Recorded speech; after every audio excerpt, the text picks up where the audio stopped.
The assassination that changed everything. The assembly hall of the Galactic Confederation was a spectacle of alien majesty. 1,000 floating platforms suspended in shimmering gravity fields held the delegates of more than 300 species. Beings of all shapes, colors, and sizes hovered, shifted, or sat, their forms cloaked in atmospheres unique to their biology. Some floated in shimmering containment spheres, others glowed faintly in bioluminescent hues, while a few sat in crystalline forms that refracted the chamber's ambient light like living prisms. At the center of this vast amphitheater stood President Elena Marquez, Earth's first leader to ever address the full Confederation. Dressed in a simple yet elegant navy suit adorned with Earth's insignia, she exuded a calm strength. Her jet-black hair was neatly tied back, her gaze unwavering as it swept over the assembly. Behind her stood her aides, monitoring the proceedings silently, while around her floated holographic projections of her proposals. A bold initiative for technological exchange and cooperation.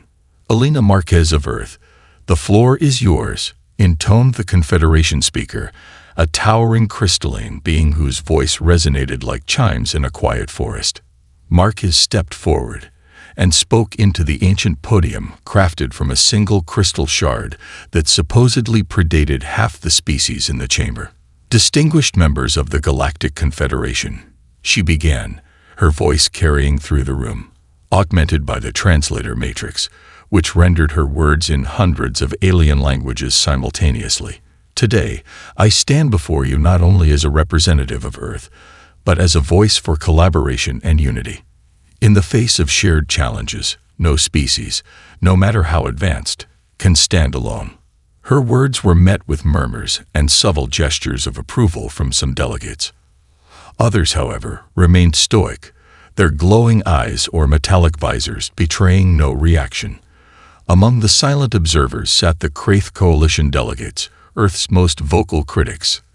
The Kraith, a race of reptilian warriors known for their conquests of weaker civilizations, had been outspoken in their disapproval of Earth's rapid rise. To them, humanity was a wild card, a young, ambitious species with a history of conflict and aggression. Marquez continued, activating a holographic display that showcased Earth's recent innovations, renewable energy breakthroughs, advanced quantum computing, and a revolutionary terraforming method that could revive dying planets. We believe that our advancements, developed through struggle and perseverance, are not ours to hoard but tools to uplift all sentient life. Let this be our contribution to a shared future. A murmur rippled through the assembly as the holograms rotated, displaying detailed schematics. Even the most skeptical delegates leaned forward, intrigued by the practicality of Earth's proposals. It was a moment of quiet triumph. Marquez had their attention. But in the upper galleries of the chamber, unnoticed by most, a figure moved with deliberate purpose. Dressed as an aide, the being's hooded form blended seamlessly with the dozens of staff circulating in the hall. Its movements, however, betrayed its intent. A faint glint of metal flashed beneath its cloak as it adjusted the concealed device in its hand. A relic of ancient technology, long banned by the Confederation for its brutal efficiency. The Kraith delegate, seated in the shadowed corner of his floating platform, remained unnervingly still, his reptilian eyes fixed on Marquez. Though his face betrayed no emotion, his clawed hand tapped rhythmically on the platform's edge. A silent countdown. Marquez's speech reached its crescendo. The future belongs not to those who cling to power, but to those brave enough to share it. Together, we can achieve what no single species could accomplish alone. The assembly erupted into scattered applause. Several delegations signaled approval, their body languages varied but unmistakably affirmative.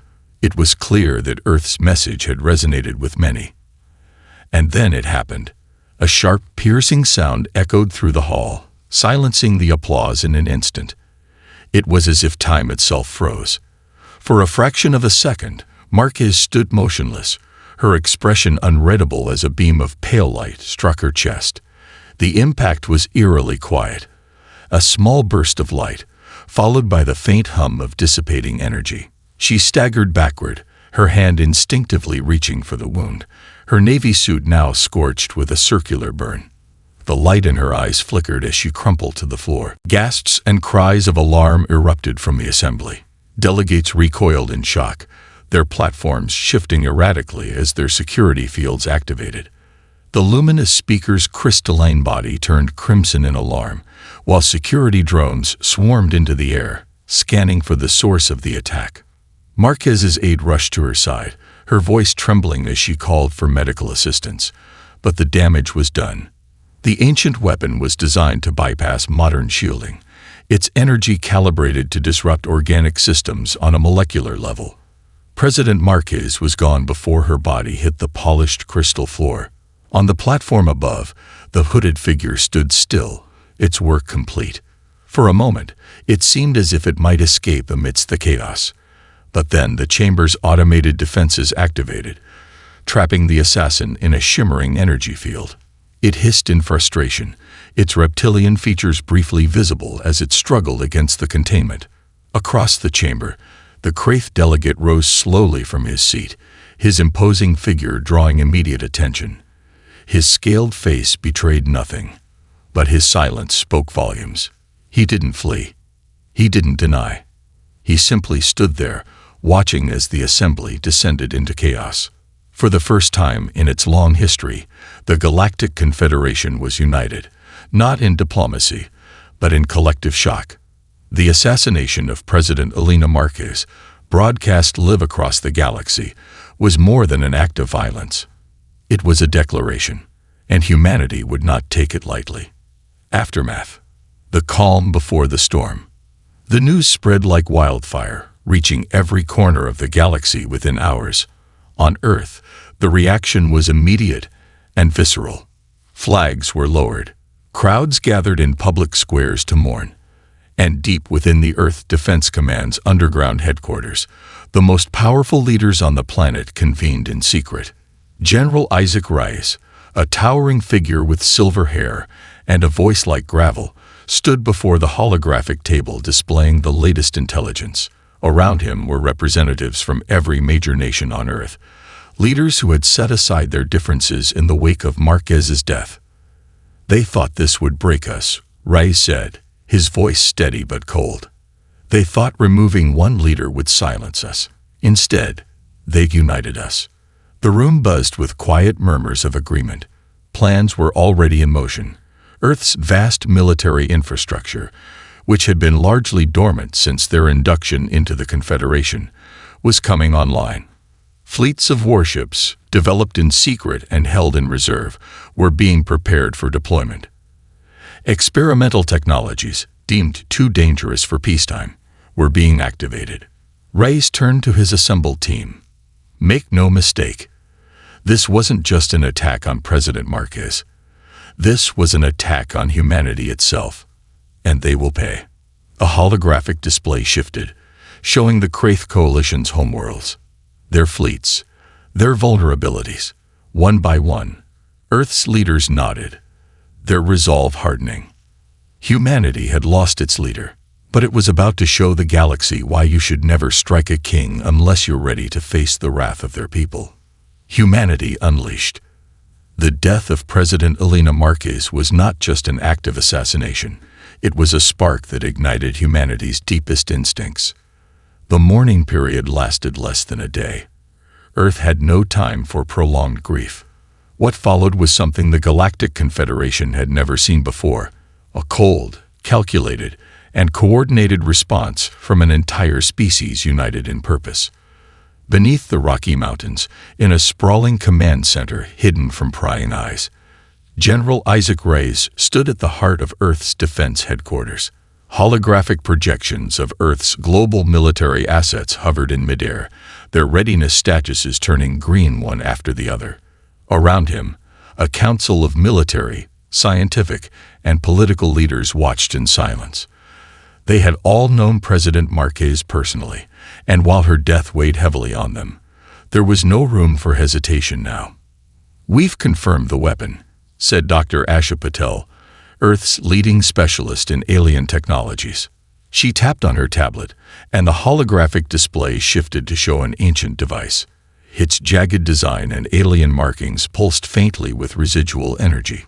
It's a relic from the pre-Confederation era. Banned technology. The Kraith Coalition smuggled it into the assembly hall. Reyes nodded grimly. And the assassin? Captured alive, Asher replied. Interrogation is underway. But it's clear this wasn't a rogue act. The Kraith Coalition orchestrated it. The room fell silent. Everyone understood the implications. The Kraith had struck the heart of Earth's leadership, confident that humanity's response would be disorganized and predictable. They couldn't have been more wrong. Reyes turned to Admiral Hannah Torres, commander of Earth's interstellar fleet. Are the fleets ready? Torres straightened, her sharp features illuminated by the glow of the holograms. The Endurance Battle Group is already in position near the outer colonies. The Vanguard Strike Force is mobilizing at Lagrange Point 4. We can be at the Kraith borders within 48 hours. And the prototypes? Reyes asked. A murmur spread through the room. The prototypes had been humanity's most closely guarded secret, experimental technologies developed in anticipation of a moment like this. For decades, Earth had played the role of a humble newcomer in the Galactic Confederation, carefully hiding the true extent of its capabilities. Dr. Patel hesitated for a moment before answering. The quantum mesh is operational. Our entangled communication network will give us instant coordination across the fleet. The stealth drives on the Nighthawk-class vessels have passed all stress tests. And she paused, glancing at Reyes. The swarm initiative is ready for deployment. A ripple of unease passed through the room. The swarm initiative was humanity's most controversial project. Microscopic AI-driven drones capable of dismantling and repurposing technology at an atomic level.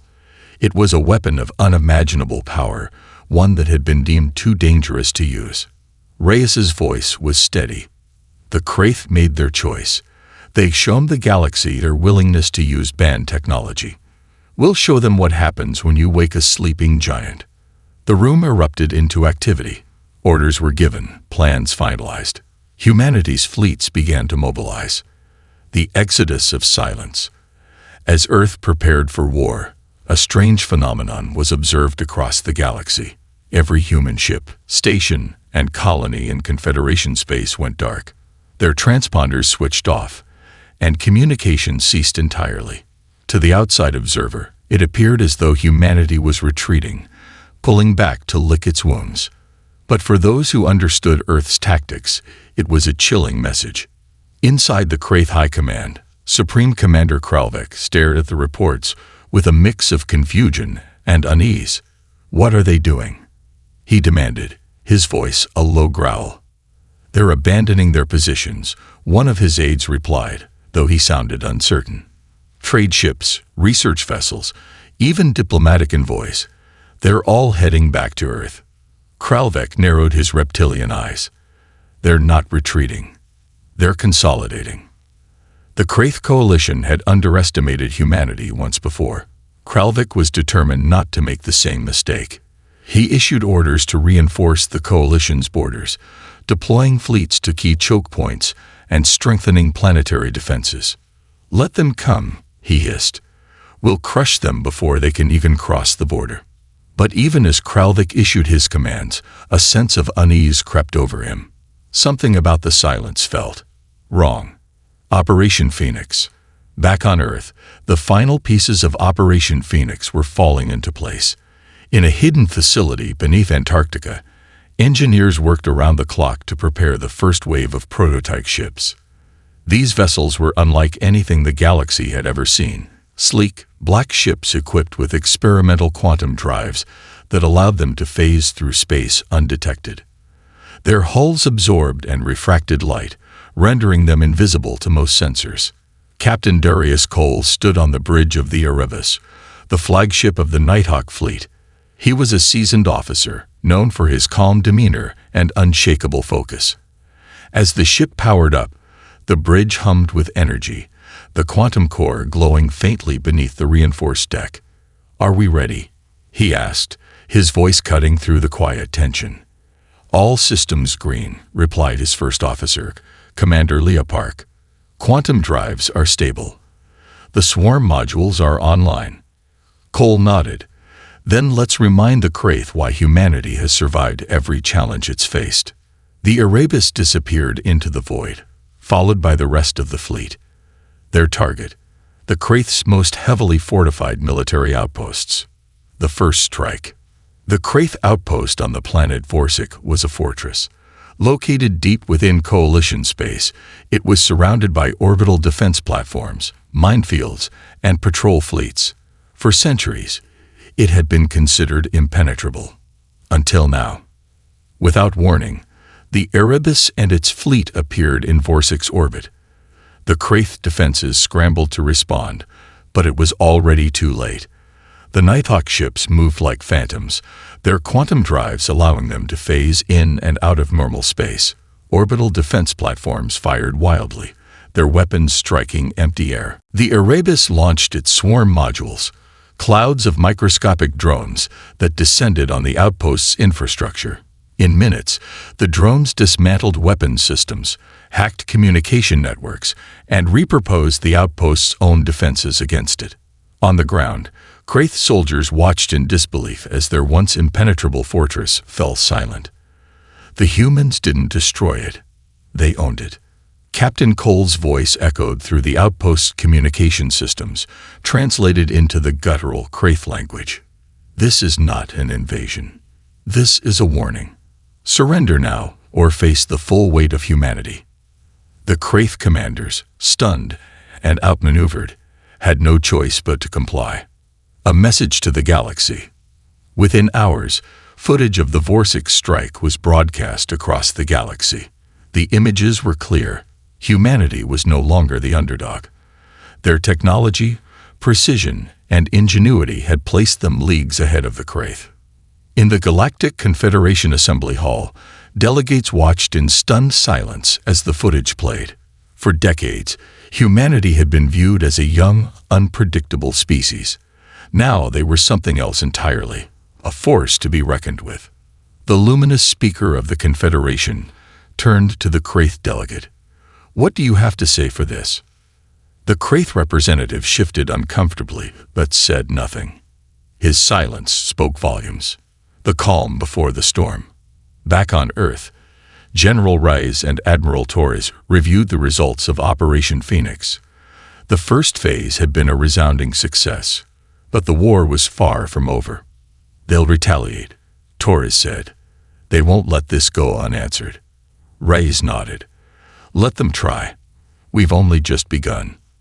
The Kraith had underestimated humanity once. They wouldn't survive doing it again. The retaliation and the reckoning. The Kraith coalition had never been humiliated like this before. Their outposts falling in minutes, their elite fleets rendered powerless, their defenses turned into playgrounds for human ingenuity. It was a level of humiliation that burned deep into the soul of their warrior culture. Supreme Commander Kralvik stood in the central war room of the Kraith High Command, a sprawling chamber carved into the heart of a planet-sized fortress orbiting their homeworld. Around him, holographic displays flickered with damage reports, fleet positions, and intercepted human broadcasts. The human captain's voice from the Vorsic outpost echoed in his mind, calm but defiant. "This is a warning. Surrender now, or face the full weight of humanity." Kralvik slammed a clawed fist into the control table, his scales bristling with rage. "Enough of this humiliation." His voice boomed, silencing the room. "We will show these humans what true power looks like. Mobilize the full might of the coalition. No more posturing. No more games." His advisors exchanged uneasy glances. One finally spoke, his voice low and cautious. "Commander, the humans' technology is advanced. Their tactics are unpredictable. Vorsic proved that. We should not underestimate them." Kralvik's glare could have melted steel. "We've been fighting wars for millennia. They're children playing with tools they don't fully understand. Their arrogance will be their downfall." The room fell silent again, but the unease lingered. Even Kralvik, deep down, felt the sting of doubt. The humans had been underestimated before, and it had cost the coalition dearly. But this time, he assured himself, they would strike first, and strike hard. Earth's preparation for the inevitable. On Earth, the news of the Vorsic victory was met with both relief and determination. While humanity had struck a decisive blow, everyone knew the Kraith would retaliate. The coalition's pride wouldn't allow them to accept defeat quietly. In the subterranean command center beneath the Rocky Mountains, General Isaac Reyes reviewed intelligence reports with his senior staff. The holographic table displayed real-time data from their deep space surveillance network, which was now monitoring Kraith fleet movements. They're massing ships near their core systems, reported Lieutenant Commander Elena Shaw, the fleet's top intelligence officer. Over 200 warships, including their dreadnoughts. They're preparing for a full-scale assault. Reyes nodded grimly. We expected this. What about their leadership? Shaw brought up a new display showing the Kraith High Command. Supreme Commander Kralvik is consolidating power. He's declared a state of total war. Their propaganda networks are rallying their population, painting us as a galactic threat. Reyes exhaled slowly. Let them call us what they want. If they're bringing their full force, we need to show them what happens when you underestimate humanity. Admiral Hannah Torres leaned forward, her gaze sharp. What's the status of our fleets? The Vanguard and Endurance battle groups are fully mobilized, Shaw replied. The Erebus and the Nighthawk fleet are already in position for Phase 2. The Swarm initiative is standing by. And she hesitated, glancing at Reyes. The Leviathan is ready. The room fell silent. The Leviathan was Earth's most ambitious project, an enormous experimental flagship, equipped with cutting-edge weapons and defenses that bordered on the mythical. It had never been deployed in combat before, and its existence was known only to the highest-ranking officials. Reyes nodded. Good. It's time we show the Kraith just how far we're willing to go. The Kraith's first strike. The Kraith didn't waste time. 3 days after the fall of Vorsic, their fleet surged into human space. Dozens of warships emerged from hyperspace near Earth's outer colonies, their arrival marked by the blaring of alarms across the system. On the agricultural colony of Nowhat Ares, farmers looked to the sky as massive shadows passed overhead. Kraith warships, bristling with weapons. The coalition was making a statement. Humanity's outer worlds were vulnerable, and they would pay for their defiance. But the Kraith had underestimated humanity again. As their ships moved into attack positions, the sky seemed to shimmer. From nowhere, human battle groups emerged, their sleek vessels cutting through the void with precision. The Vanguard fleet led the charge, its railguns and plasma cannons lighting up the darkness. The Kraith found themselves outmaneuvered and outgunned. On the bridge of the Indomitable, the flagship of the Vanguard fleet, Admiral Torres stood tall, her voice calm but firm. All units, engage. Target their engines and disable their communications. Let's show them what happens when they pick a fight with Earth. The battle was swift and brutal. Human ships, equipped with stealth drives and advanced targeting systems, danced around the lumbering Kraith vessels. Swarm drones swarmed enemy ships, dismantling their weapons and rendering them defenseless. Within hours, the Kraith fleet was in disarray, their warships either destroyed or forced to retreat. The strike on Alpha Centauri. While the Vanguard fleet defended Earth's outer colonies, the Nighthawk fleet launched a daring offensive deep into Kraith territory. Their target, Alpha Centauri, a critical supply hub for the coalition. Captain Darius Cole led the assault from the Erebus. The stealth fleet slipped past the Kraith defenses undetected, their quantum drives rendering them invisible to sensors. When they struck, it was like a phantom had descended upon the hub. The Swarm initiative proved devastating. The microscopic drones infiltrated the hub's infrastructure, disabling its power grids and corrupting its communication networks. Kraith soldiers found their weapons useless, their technology turned against them. Cole's voice echoed through the hub's communication systems. This is Captain Cole of the Erebus. Surrender, and no harm will come to you. Resist, and you'll see why humanity is the last thing you should fear. The Kraith commander, realizing the hopelessness of their situation, reluctantly ordered his forces to stand down. Another critical asset had fallen into human hands: humanity's counterattack. As the Kraith scrambled to regroup, Earth launched its most daring operation yet: an assault on the Kraith homeworld itself. The Leviathan led the charge, its massive frame emerging from hyperspace like a Leviathan of legend. Its hull glowed with energy, its experimental weapons systems humming with power. The Kraith defenses, though formidable, were no match for the sheer scale and ingenuity of the human flagship. From orbit, the Leviathan unleashed a wave of EMP pulses, disabling the planetary defense grid. Ground forces deployed in precision strikes, targeting key military installations. Ghost units, human soldiers enhanced with experimental technology, slipped behind enemy lines, sowing chaos among the Kraith ranks. Supreme Commander Kralvik watched in disbelief from his war room as his once unstoppable defenses crumbled. "How is this possible?" he roared. "They're just humans." But the truth was clear. Humanity had outsmarted, outmaneuvered, and overpowered the Kraith at every turn. The galactic shift. As the battles raged, the rest of the galaxy watched in stunned silence. The Kraith coalition, once a dominant force in the Confederation, was being dismantled piece by piece, and humanity, the so-called young and reckless species, was proving to be a power unlike anything the galaxy had ever seen. On the Confederation Council, debates erupted.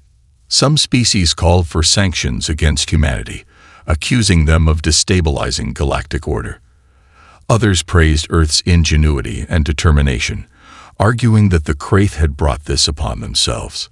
But one thing was certain: the galaxy would never be the same. Humanity had been underestimated for the last time. The Kraith's desperation and humanity's resolve. The Kraith coalition was unraveling faster than its leaders could comprehend. Supreme Commander Kralvik stood in the shattered remains of his once pristine war room aboard the Ravager's Fist, the coalition's flagship. Around him, holograms flickered with red alerts, casualty reports, and the chaotic chatter of his officers trying to restore order. Every time they thought they had countered the humans, Earth's forces unveiled another surprise, another layer of ingenuity that left the Kraith scrambling. "What's our status?" Kralvik growled, his scaled hand slamming into the central control panel. An officer, his voice trembling, replied, "The humans have captured Alpha Centauri. Vorsik's supply lines are severed. Their stealth fleets bypassed our border defenses entirely, and they're drones." He hesitated, the words catching in his throat. "They've dismantled 3 of our dreadnoughts without firing a single shot." Kralvik snarled, his claws scraping the metal table. "This is unacceptable. We are the greatest warriors in the galaxy. We have conquered dozens of worlds, crushed entire civilizations. How are these upstarts doing this?" The answer was one the Kraith leadership refused to accept. Humanity wasn't fighting by their rules. The Kraith's last gamble. Desperation led to dangerous decisions. In the depths of the coalition's central command, Kralvik convened a meeting with his top generals and advisors. The room was dimly lit, the atmosphere heavy with fear masked as determination. "We can no longer fight them conventionally," Kralvik began, pacing. "Every tactic, every strategy we've employed, they've countered. We need a weapon that reminds the galaxy who we are, something that will break their spirit." One of his advisors, a tall figure wrapped in ceremonial armor, leaned forward. "There is one option: the Soul Breaker." The room fell silent. Even Kralvik stopped pacing. The Soul Breaker was a doomsday weapon, a relic of the Kraith's ancient wars. It had been deemed too destructive, too unpredictable, even by their ruthless standards. The device could destabilize a star, triggering a supernova that would wipe out entire star systems. It was a weapon of absolute annihilation. Kralvik's gaze darkened. "If we deploy the Soul Breaker, the Confederation will turn against us." Another general interjected, his voice firm. "The Confederation is already turning against us. If we don't act now, there will be no Kraith left to defend." After a long pause, Kralvek nodded. "Prepare the weapon. If humanity wants to challenge us, we'll show them the price of defiance." Earth's intelligence uncovers the truth. Back on Earth, the underground command center beneath the Rocky Mountains was buzzing with activity. Intelligence operatives, engineers, and military leaders worked tirelessly to coordinate their counterattacks. But it was Lieutenant Commander Elena Shaw who uncovered the Kraith's darkest secret. "General Reyes," she called, her voice urgent. "We've intercepted a high-level communication from the Kraith High Command. They're planning to use something called the Soul Breaker." Reyes turned sharply, his expression grim. "What is it?" Shaw brought up the intercepted schematics on the holographic display. "It's a weapon designed to destabilize stars. If they deploy it near Sol, they could turn our sun into a supernova. Earth, Mars, the entire solar system. It'll all be gone." The room fell silent. The implications were staggering. Humanity's survival hung by a thread. Admiral Hannah Torres broke the silence. "Do we have a countermeasure?" Shaw hesitated before replying. "There's one chance. The Leviathan is equipped with experimental shielding and propulsion systems. If we can intercept the Kraith fleet before they deploy the weapon, we might be able to stop them." Reyes nodded. "Then we don't wait. Get the Leviathan ready. We're taking the fight to them." The chase to save Sol. The Leviathan, humanity's largest and most advanced warship, was a marvel of engineering.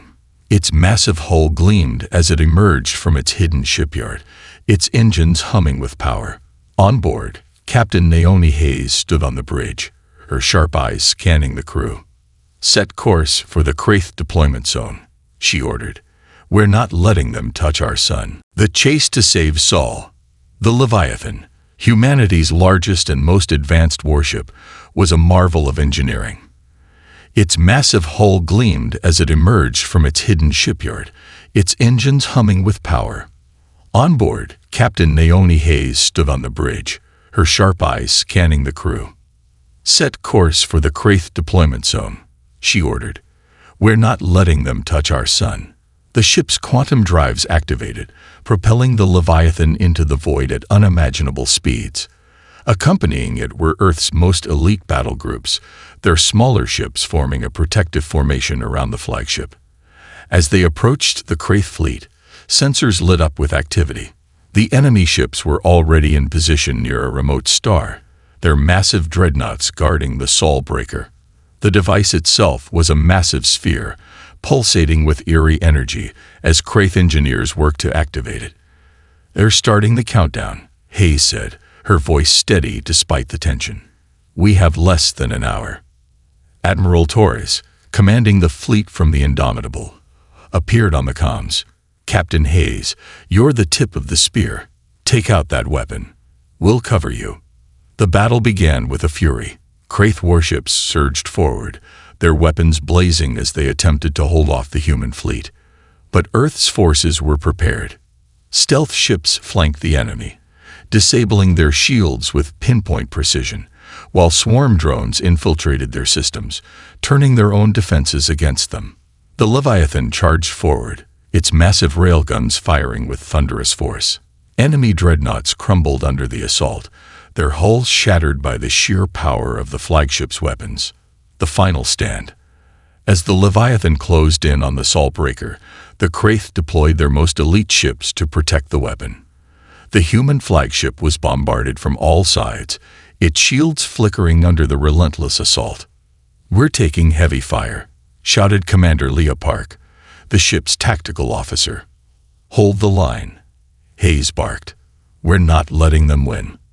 The Leviathan pushed forward, its experimental shielding absorbing the brunt of the attack. Inside the ship, engineers worked frantically to reroute power and repair damage, their determination matching the captain's. Finally, they'd reached the Soul Breaker.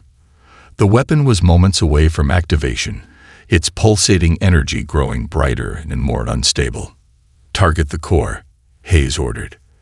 All weapons, fire. The Leviathan unleashed everything it had: railguns, plasma cannons, and a devastating energy beam from its central weapon array. The attack struck the Soul Breaker's core, triggering a massive explosion that rocked the entire battlefield. The shockwave sent Wraith ships spiraling out of control, their formations breaking as chaos consumed them. The Soul Breaker was gone, its threat extinguished. A message to the Wraith. With their doomsday weapon destroyed and their fleet in disarray, the Wraith coalition faced the harsh reality of their defeat. Supreme Commander Kralvik, aboard the damaged Ravager's fist, stared at the carnage in disbelief. On the communication channels, a human voice echoed. It was General Rice. "Kralvik," he said, his tone cold but measured. "This is over. You've seen what we can do. Surrender now, and we'll spare your people. Continue this war, and you'll leave us no choice but to end your empire." Kralvik hesitated. For the first time, he felt the weight of his decisions, the futility of his pride. The Wraith had underestimated humanity, and it had cost them everything. With a heavy heart, he gave the order. "Stand down. The war is over." The aftermath. News of humanity's victory spread across the galaxy. The Wraith coalition, once a dominant force, was now a shadow of its former self. The Confederation, which had doubted Earth's place among the stars, now looked to humanity with a mix of awe and respect. Back on Earth, General Rice addressed the world in a broadcast. "We didn't ask for this war, but we answered it. Let this be a reminder to the galaxy. Humanity is not to be underestimated. We are builders, dreamers, and survivors. And when pushed, we will fight for our future." As the stars turned and the galaxy watched, humanity had proven its place among the stars, not as conquerors, but as a force of resilience and determination. The Wraith had gambled everything to break Earth, but they had only strengthened it.